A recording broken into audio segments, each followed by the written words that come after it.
أعوذ بالله السميع العليم من الشيطان الرجيم. بسم الله الرحمن الرحيم.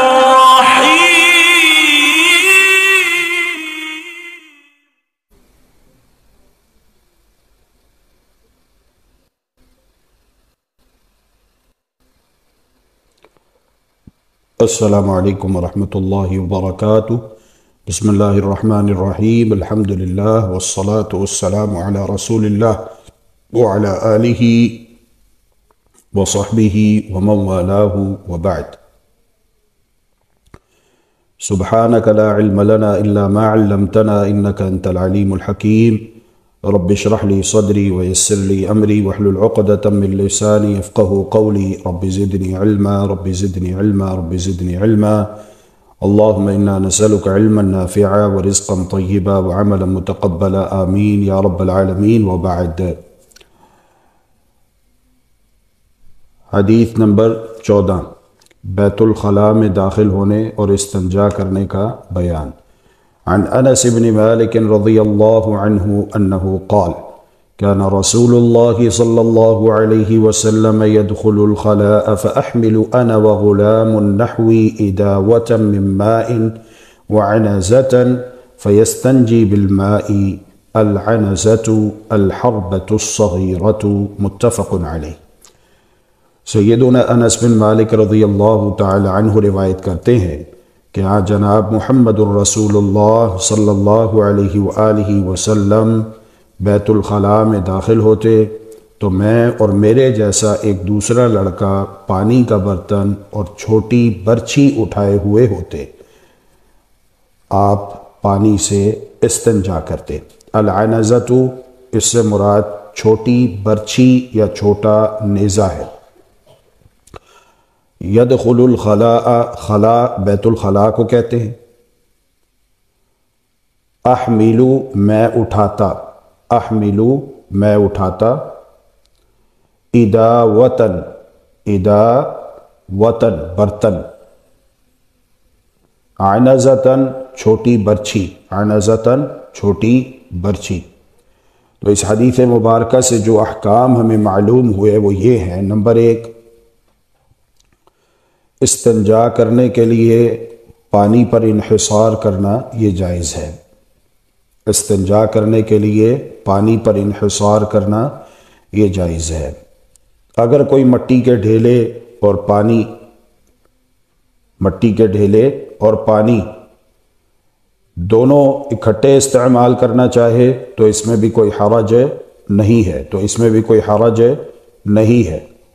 ایسا کرنے سے بہتر صفائی کی صورت پیدا ہوتی ہے، ایسا کرنے سے بہتر صفائی کی صورت پیدا ہوتی ہے. لیکن اگر کوئی صرف پانی پر ہی اکتفا کرنا چاہے تو جائز ہے. اگر کوئی صرف پانی پر ہی اکتفا کرنا چاہے تو جائز ہے. اصل مقصد جو ہے وہ کامل طہارت ہے، کامل صفائی ہے، خواہ وہ پانی سے ہو یا مٹی کے ڈھیلوں سے ہو، خواہ وہ پانی سے ہو یا مٹی کے ڈھیلوں سے ہو. دوسرا مسئلہ، دوسرا حکم جو اس حدیث مبارکہ سے بھی معلوم ہوا کہ ہر مسلمان کو چاہیے کہ وہ قضاء حاجت کرنے سے پہلے طہارت کا اہتمام ضرور کرے، طہارت کا اہتمام ضرور کرے. آج کل چونکہ باتھ روم ہے تو دیکھ لینا چاہیے کہ پانی آ رہا ہے یا نہیں آ رہا ہے، اور جس جگہ پہ قضاء حاجت کرنا چاہتے ہیں وہ جگہ مناسب ہے یا نہیں. تو ان تمام باتوں کا ایک مسلمان کو خیال رکھنا چاہیے، ایک مسلمان کو چاہیے کہ ان تمام باتوں کا خیال رکھے. اسی طرح قضاء حاجت کرتے وقت پردے کا اہتمام بھی ضروری ہے تاکہ کوئی اسے برہنہ حالت میں نہ دیکھ سکے، کیونکہ عمدن کسی کو برہنہ دیکھنا ایک گناہ ہے. چھوٹے بچوں سے خدمت لینا ایسے مواقع پر پانی اور پردے کا اہتمام کرنے کے لیے یہ جائز ہے. جس طرح کہ سیدنا انس بن مالک رضی اللہ تعالی عنہ بیان کرتے ہیں کہ رسول اللہ صلی اللہ علیہ وآلہ وسلم جب بیت الخلاء میں داخل ہوتے تو میں اور میرے جیسا ایک دوسرا لڑکا پانی کا برتن اور چھوٹی برچھی اٹھائے ہوئے ہوتے آپ پانی سے استنجا کرتے۔ اور ایک نقطہ اس حدیث مبارکہ سے ہمیں جو معلوم ہوا وہ یہ بھی ہے کہ لفظ غلام کا اطلاق بالغ آدمی پر مجازن ہو سکتا ہے۔ لفظ غلام کا اطلاق بالغ آدمی پر مجازن ہو سکتا ہے۔ یہ ہے حدیث نمبر 14۔ اچھا، ایک اور بات ہے جو رہ گئی، وہ یہ ہے کہ جب آپ نے داخل ہونا ہے بیت الخلاء میں تو پہلے بایاں پاؤں رکھنا ہے، اور باہر نکلتے وقت آپ نے دایاں پاؤں رکھنا ہے۔ داخل ہوتے وقت جب آپ اندر جاتے ہیں تو آپ نے بایاں پاؤں پہلے رکھنا ہے، اور جب آپ باہر آتے ہیں تو آپ نے دایاں پاؤں پہلے رکھنا ہے۔ اور داخل ہونے سے پہلے آپ نے دعا پڑھنی ہے، بسم اللہ اللہم انی اعوذ بک من الخبث والخبائث۔ اور جب باہر نکلیں تو یہ دعا پڑھنی ہے، غفرانک غفرانک غفرانک۔ حدیث نمبر 15۔ عن ابی قتادة الحارث بن ربعی الانصاری رضی اللہ عنہ ان النبی صلی اللہ علیہ وسلم قال۔ سیدنا ابو قتادہ حارث بن ربعی انصاری رضی اللہ عنہ روایت کرتے ہیں کہ بلا شبہ نبی مکرم صلی اللہ علیہ وآلہ وسلم نے ارشاد فرمایا، لا يمسكن احدكم ذكره بيمينه وهو يبول ولا يتمسح من الخلاء بيمينه ولا يتنفس في الاناء، متفق علیہ۔ لا يمسكن، ہرگز نہ پکڑے، ہرگز نہ پکڑے، احدکم، تم میں سے کوئی ایک، احدکم، تم میں سے کوئی ایک، ذکرہ، اپنا ذکر، اپنی شرمگاہ، بیمینہ، اپنے دائیں ہاتھ سے، اپنے دائیں ہاتھ سے، وہو یبول، اس حال میں کہ وہ پیشاب کر رہا ہو، اس حال میں کہ وہ پیشاب کر رہا ہو۔ تو جب بیت الخلاء میں داخل ہوتے ہیں تو دائیں ہاتھ کا استعمال ممنوع ہے، دائیں ہاتھ کا استعمال ممنوع ہے۔ یہ پہلی نصیحت ہے جو پیارے پیغمبر علیہ الصلاۃ نے اس حدیث مبارکہ میں اپنی امت کو کی ہے کہ کوئی شخص پیشاب کرتے وقت اپنا آلہ تناسل دائیں ہاتھ سے نہ پکڑے، دائیں ہاتھ سے نہ پکڑے۔ تو مرد ہو یا عورت ہو، ہر ایک کو چاہیے کہ وہ اس ادب کا خیال رکھے۔ تو پہلی نصیحت نبی کریم صلی اللہ علیہ وآلہ وسلم نے اس حدیث مبارکہ میں یہ فرمائی۔ دوسری نصیحت فرمائی، وَلَا يَتَمَسَّحُ مِنَ الْخَلَاءِ بِيَمِينِهِ، وَلَا يَتَمَسَّحُ مِنَ الْخَلَاءِ بِيَمِينِهِ، اپنے دائیں ہاتھ سے استنجا نہ کرے، وَلَا يَتَمَسَّحُ مِنَ الْخَلَاءِ بِيَمِينِهِ، اپنے دائیں ہاتھ سے استنجا نہ کرے۔ تو دوسری نصیحت یہ ہے، بول و براز کے بعد صفائی کی ضرورت پیش آتی ہے تو اپنا دایاں ہاتھ استعمال نہیں کرنا، اپنا دایاں ہاتھ استعمال نہیں کرنا۔ کیوں استعمال نہیں کرنا؟ اس لیے کہ اللہ کے رسول صلی اللہ علیہ وآلہ وسلم نے روکا ہے، منع کیا ہے۔ تو دایاں ہاتھ پاکیزہ امور سر انجام دینے کے لیے استعمال ہونا چاہیے، دایاں ہاتھ پاکیزہ امور سر انجام دینے کے لیے استعمال ہونا چاہیے۔ لہذا اس بات کا بھی ایک مسلمان کو چاہیے کہ وہ خیال رکھے۔ اور تیسری نصیحت جو پیارے پیغمبر علیہ الصلاۃ نے اس حدیث مبارکہ میں اپنے امتیوں کو فرمائی ہے وہ یہ ہے، وَلَا يَتَنَفَّسُ فِي الْإِنَاءِ، وَلَا يَتَنَفَّسُ فِي الْإِنَاءِ، وَلَا يَتَنَفَّسُ، اور نہ سانس لے، وَلَا يَتَنَفَّسُ، اور نہ سانس لے، فِي الْإِنَاءِ، برتن میں، فِي الْإِنَاءِ، برتن میں، پانی ہو یا کوئی بھی مشروب ہو پینے کا تو اس کے دوران برتن میں سانس نہ لے۔ سنت یہ ہے کہ جب آپ پانی پیتے ہیں تو 3 سانسوں میں پئیں، 3 سانسوں میں پئیں، یہ سنت ہے۔ اور جب آپ نے ایک گھونٹ پانی بھر لیا تو اب آپ گلاس کو، چائے کے کپ کو اپنے منہ سے دور کر دیں، دور ہٹا دیں، پھر سانس لیں۔ تو کوئی بھی مشروب پینے کے دوران برتن میں سانس لینے سے نبی مکرم صلی اللہ علیہ وآلہ وسلم نے منع فرمایا، یہ مضر صحت ہے، یہ مضر صحت ہے۔ تو ہمارے پیارے نبی محمد صلی اللہ علیہ وآلہ وسلم رحمت للعالمین ہے، بالمؤمنین رؤوف الرحیم ہے، اسی لیے آپ نے اپنی امت کو ہر اچھا اور بہتر اور مفید کام کرنے کی تعلیم دی ہے، تلقین کی ہے، تاکید فرمائی ہے، اور جن جن باتوں میں، جن جن کاموں میں نقصان ہے، پیارے پیغمبر علیہ الصلاۃ والسلام نے ان سے اجتناب کرنے کا حکم دیا ہے۔ اس حدیث مبارکہ سے، حدیث نمبر 15 سے جو احکام ہمیں معلوم ہوئے، نمبر 1، پیشاب کرتے وقت آلہ تناسل کو دائیں ہاتھ سے چھونا یا پکڑنا منع ہے۔ نمبر 2، دائیں ہاتھ سے استنجا کرنا منع ہے، دائیں ہاتھ سے استنجا کرنا منع ہے۔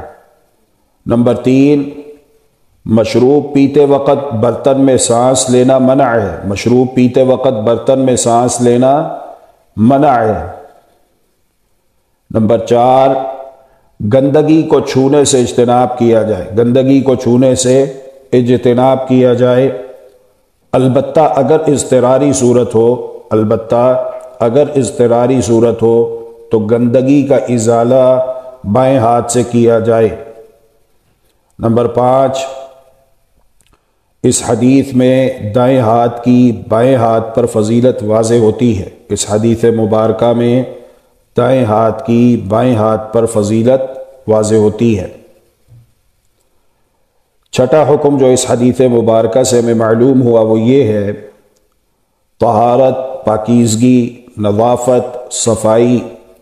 مسلمان کو چاہیے کہ وہ ہر صورت میں اس کا خیال رکھے، مسلمان کو چاہیے کہ وہ ہر صورت میں نظافت کا خیال رکھے، صفائی کا خیال رکھے، پاکیزگی کا خیال رکھے، بالخصوص ماکولات اور مشروبات میں، بالخصوص ماکولات اور مشروبات میں، کیونکہ ان میں نجاست کی آمیزش سے صحت کا نقصان ہوتا ہے۔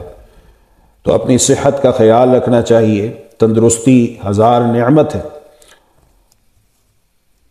اور ایک اہم حکم اور بات اور اصول جو اس حدیث مبارکہ کو پڑھنے کے بعد معلوم ہوتا ہے، سمجھ میں آتا ہے، وہ یہ ہے، شریعت اسلامیہ کا کمال یہ ہے، اسلامی شریعت کا کمال یہ ہے کہ اس میں ہر مفید کام کے کرنے کا، ہر مفید کام کے کرنے کا اور ہر نقصان دہ کام سے اجتناب کرنے کا حکم دیا گیا ہے۔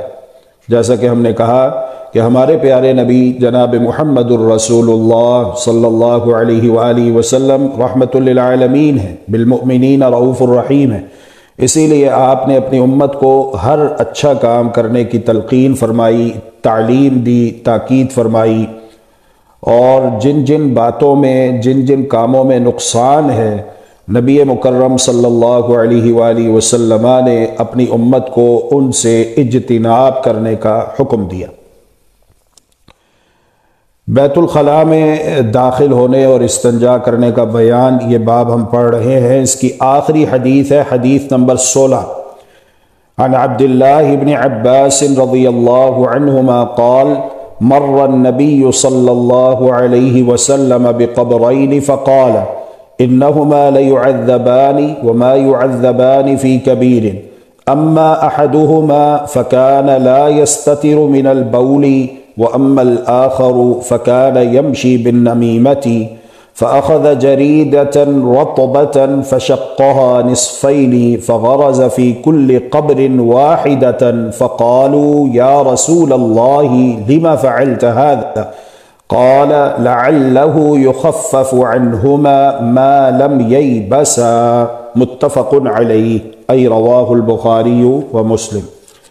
سیدنا عبداللہ بن عباس رضی اللہ تعالی عنہما روایت کرتے ہیں، مر النبی صلی اللہ علیہ وسلم بقبرین، پیارے پیغمبر علیہ الصلاۃ والسلام کا گزر دو قبروں کے پاس سے ہوا تو آپ وہاں پر رک گئے، فقال، اور ارشاد فرمایا، انہما لیعذبان، بلا شبہ ان دونوں قبر والوں کو عذاب دیا جا رہا ہے، بلا شبہ ان دونوں قبر والوں کو عذاب دیا جا رہا ہے۔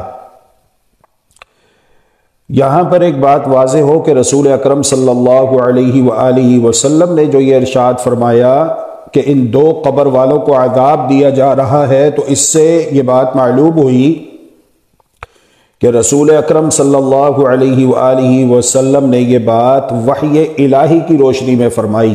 اللہ ذو الجلال والاکرام نے آپ کو علم عطا کیا، اللہ رب العالمین نے آپ کو خبر دی بذریعہ وحی، اور وحی کی مختلف صورتیں ہیں۔ تو رسول اکرم صلی اللہ علیہ وآلہ وسلم نے یہ بات ارشاد فرمائی۔ اس بات کی دلیل کیا ہے کہ رسول اکرم صلی اللہ علیہ وسلم نے اس موقع پر جو ارشاد فرمایا کہ ان دونوں قبر والوں کو عذاب دیا جا رہا ہے، یہ بات وحی الہی پر مبنی ہے، یہ بات وحی الہی کی روشنی میں۔ اس بات کی دلیل قرآن مجید کی آیت ہے جس میں اللہ ذو الجلال والاکرام نے قسم اٹھا کر ایک اصول بیان کیا ہے۔ اعوذ باللہ من الشیطان الرجیم، بسم اللہ الرحمن الرحیم، والنجم اذا ہوا ما ضل صاحبکم وما غوا وما ينطق عن الهوى ان هو الا وحی یوحی، کہ رسول اکرم صلی اللہ علیہ وآلہ وسلم جب لب کشائی کرتے ہیں تو وہ اللہ سبحانہ و تعالیٰ کی جانب سے وحی ہوتی ہے، اپنے پاس سے کوئی بات ارشاد نہیں فرماتے۔ اور دوسری بات یہ ہے کہ اگر رسول اکرم صلی اللہ علیہ وآلہ وسلم کو علم غیب کلی تھا تو آپ نے تمام قبروں کے بارے میں کیوں نہیں بتایا، صرف دو قبروں کے بارے میں کیوں بتایا؟ اس لیے کہ اللہ ذو الجلال والاکرام نے آپ کو جتنا علم دیا آپ نے اتنا علم اپنی امت تک منتقل فرما دیا۔ تو اصل میں عالم الغیب، غیب کا علم رکھنے والا، یہ اللہ سبحانہ و تعالیٰ کی صفت ہے۔ عالم الغیب اللہ سبحانہ و تعالیٰ ہے۔ البتہ اللہ سبحانہ و تعالیٰ نے قرآن مجید میں ارشاد فرمایا ہے، سورۃ الجن 29واں سپارہ، اعوذ باللہ من الشیطان الرجیم، بسم اللہ الرحمن الرحیم، عالم الغیب فلا یظہر علی غیبہ احدا الا من ارتضی من رسول فانہ یسلک من بین یدیہ ومن خلفہ رصدا۔ عالم الغیب حقیقت میں اللہ سبحانہ و تعالیٰ ہی کی ذات ہے، البتہ اللہ سبحانہ و تعالیٰ اپنے نبیوں اور رسولوں میں سے جسے چاہے، جب چاہے، جتنی چاہے غیب کی خبر بتا دے، غیب کا علم عطا فرما دے۔ تو اللہ سبحانہ و تعالیٰ نے اس موقع پر پیارے رسول صلی اللہ علیہ وآلہ وسلم کو یہ علم دیا، اور آپ نے اپنی امت کو یہ بات بتائی کہ دیکھو ان دونوں قبر والوں کو عذاب ہو رہا ہے۔ دعا ہے کہ اللہ سبحانہ و تعالی مرنے کے بعد جب ہم لوگ اپنی قبروں میں جائیں تو اپنی خاص رحمت سے ہماری قبروں کو ہمارے لیے جنت کے باغ بنا دے۔ اللہم آمین برحمتک یا ارحم الراحمین۔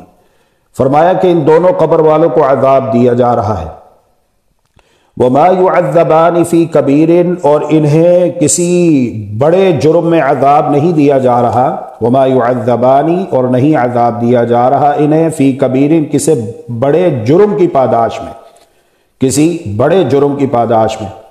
اس کے دو معنی ہیں، فی کبیر کے دو معنی ہیں۔ پہلا معنی اس کا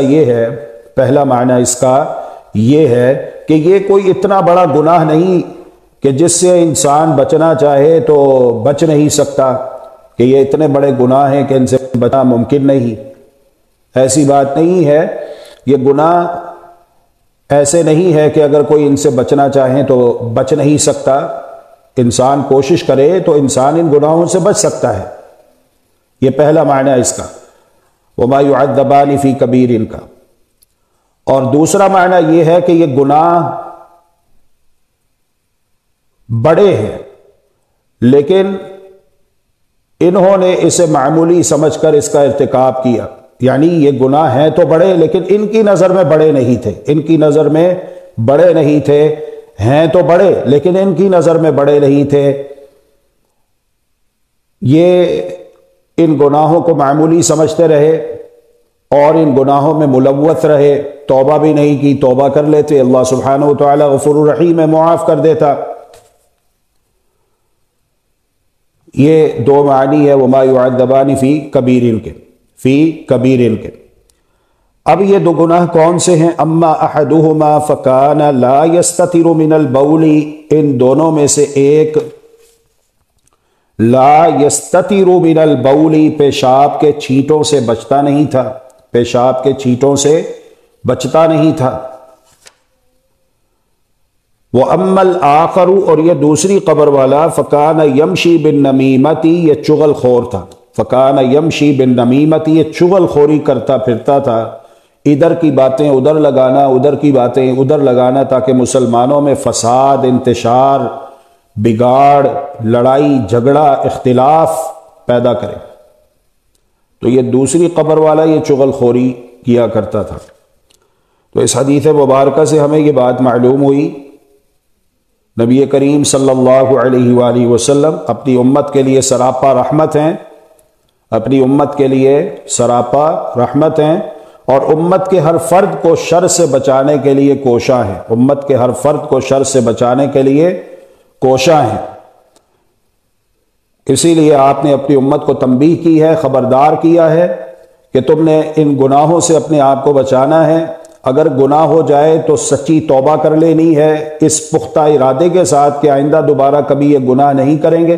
پھر اگر گناہ ہو جائے پھر توبہ کر لینی ہے، اور اللہ سبحانہ و تعالیٰ سے دعائیں بھی مانگتے رہنا ہے کہ یا اللہ ہمیں موت سے پہلے سچی توبہ نصیب فرما، کہ جب اس دنیا سے جائیں تو گناہوں سے پاک صاف ہو کے، گناہوں سے دھل کر اس دنیا سے جائیں، تاکہ جب قبر میں پہنچے تو قبر کو اللہ سبحانہ و تعالیٰ ہمارے لیے جنت کا باغیچہ بنا دے۔ ایک بات تو یہ ہے۔ دوسری بات یہ ہے کہ اس سے عذاب قبر کا ثبوت ملتا ہے۔ دنیا کے اندر ایک گروہ ایسا ہے جو عذاب قبر کا انکار کرتا ہے، جنہیں منکرین عذاب قبر کہا جاتا ہے۔ تو اس حدیث سے ان کا رد ہو گیا، اور اس حدیث سے اس بات کا ثبوت ملتا ہے کہ عذاب قبر برحق ہے، عذاب قبر برحق ہے۔ اور جو لوگ یہ کہتے ہیں کہ قبر میں عذاب نہیں ہوتا، ان کے کہنے کا مطلب یہ ہوتا ہے کہ دنیا کی زندگی جیسی مرضی گزارو، آزادانہ زندگی گزارو، عیاشی والی زندگی گزارو، جو چاہو کرو، جو چاہو بولو، جو چاہو کھاؤ، جو چاہو پیو، جو چاہو پہنو، جیسے مرضی چاہو معاملات کرو، ہم آزاد ہیں۔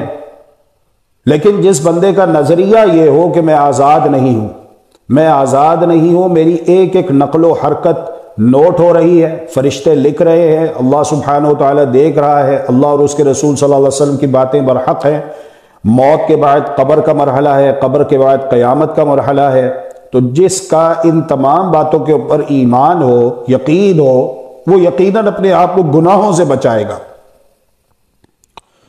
تو اس حدیث مبارکہ سے عذاب قبر کا ثبوت ملتا ہے، اور یہ عذاب قبر اسی قبر میں ہے جو زمین میں کھودی جاتی ہے، اسی قبر میں ہے جو زمین میں کھودی جاتی ہے۔ باقی اس کی مکمل کیفیت وہ اللہ سبحانہ و تعالیٰ کے علم میں ہے، کیونکہ یہ برزخی معاملہ ہے۔ ہم اتنی بات کر سکتے ہیں جتنی بات کا علم اللہ اور اس کے رسول صلی اللہ علیہ وآلہ وسلم نے ہمیں دیا ہے، باقی معاملات اللہ کے سپرد ہیں۔ ہم اتنی بات کرنے کے مجاز ہیں جتنا اللہ اور اس کے رسول صلی اللہ علیہ وآلہ وسلم نے ہمیں بتایا ہے اور علم دیا ہے، اس سے آگے اللہ کے سپرد ہے۔ تو اصل بات یہ ہے کہ اپنے آپ کو گناہوں سے بچانا چاہیے اور اچھے کام کرنے چاہیے، اور عذاب قبر برحق ہے، اس پر ایمان لانا چاہیے۔ رسول اکرم صلی اللہ علیہ وآلہ وسلم کی دعاؤں میں سے ایک دعا، جب آپ سلام پھیرنے سے پہلے دعائیں پڑھتے تشہد کی حالت میں، ایک دعا یہ ہوا کرتی تھی، بلکہ آپ نے حکم دیا ہے کہ تم یہ دعا پڑھا کرو، اللہم انی اعوذ بک من عذاب القبر، اللہم انی اعوذ بک من عذاب القبر، اللہم اے اللہ، انی اعوذ بک، بے شک میں آپ کی پناہ چاہتا ہوں، من عذاب القبری، قبر کے عذاب سے۔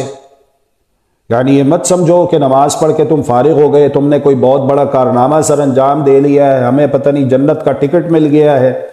یقیناً نماز پڑھنا اللہ سبحانہ و تعالیٰ کی رحمت کا حصول کے اسباب میں سے ہے، لیکن اس کے بعد بھی ڈرتے رہو، ابھی تمہارے سامنے بڑے بڑے مرحلے پڑے ہوئے ہیں، قبر کا مرحلہ پڑا ہوا ہے، جہنم کا مرحلہ پڑا ہوا ہے، اور دجال کا فتنہ ہے، دجال نے بھی آنا ہے، اسی طرح زندگی کے فتنے ہیں، موت کے فتنے ہیں۔ تمہارے پاس علم ہونا چاہیے، اپنے آپ کو علم کے ہتھیار سے مسلح کرو، علم ہو تمہارے پاس علمی طور پر اپنے آپ کو مضبوط بنا لو تاکہ فتنوں سے بچو، زندگی کے فتنے، موت کے فتنے۔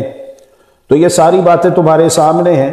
تو سلام پھیرنے سے پہلے نبی مکرم صلی اللہ علیہ وآلہ وسلم یہ دعا پڑھتے، اللہم انی اعوذ بک من عذاب القبر۔ سوال یہ پیدا ہوتا ہے کہ اگر قبر میں عذاب نہیں ہے تو رسول اکرم صلی اللہ علیہ وآلہ وسلم کا یہ کہنے کا کیا مطلب ہے، اللہم انی اعوذ بک من عذاب القبر؟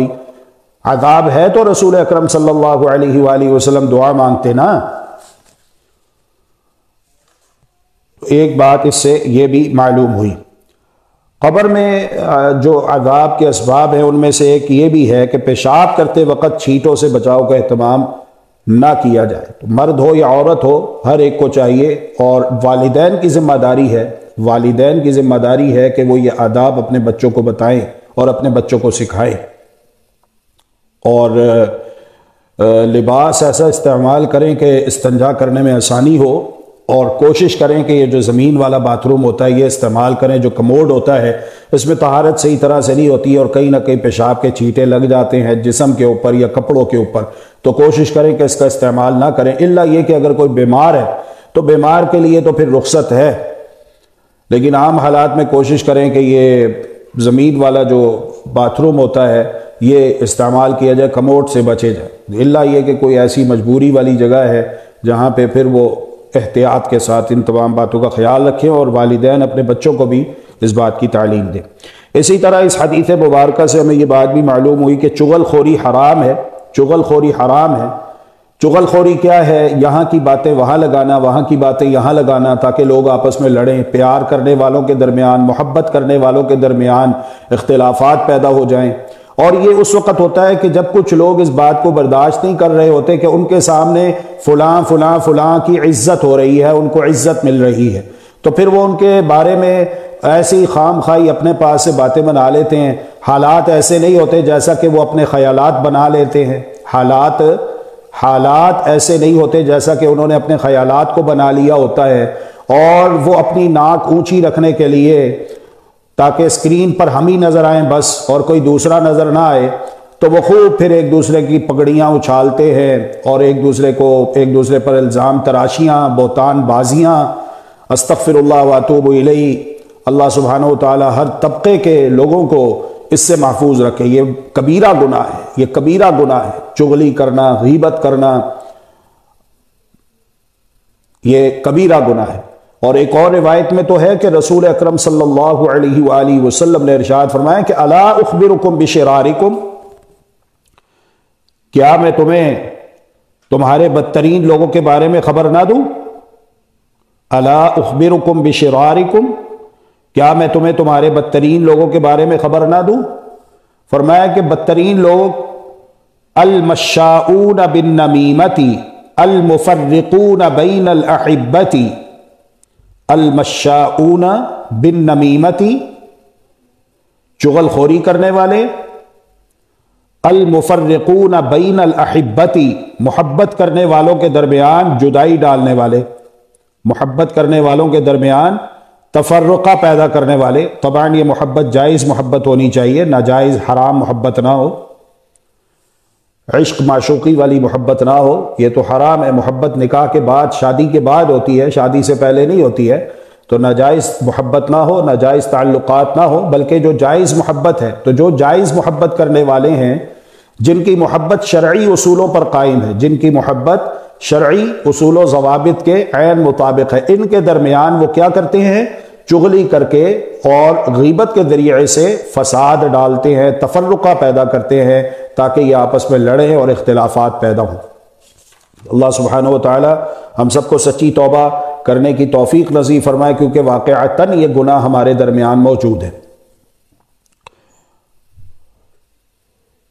یہ تھے بیت الخلاء میں داخل ہونے اور استنجا کرنے کے آداب۔ یہاں پر الحمدللہ یہ باب مکمل ہوا۔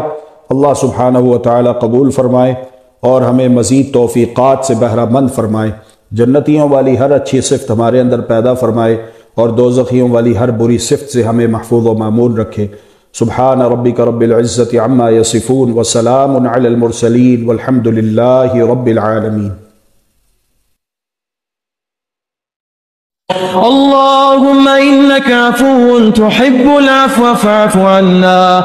اللهم إنك عفو تحب العفو فاعف عنا. إلهنا فاعف عنا، فاعف عنا يا كريم، فاعف عنا.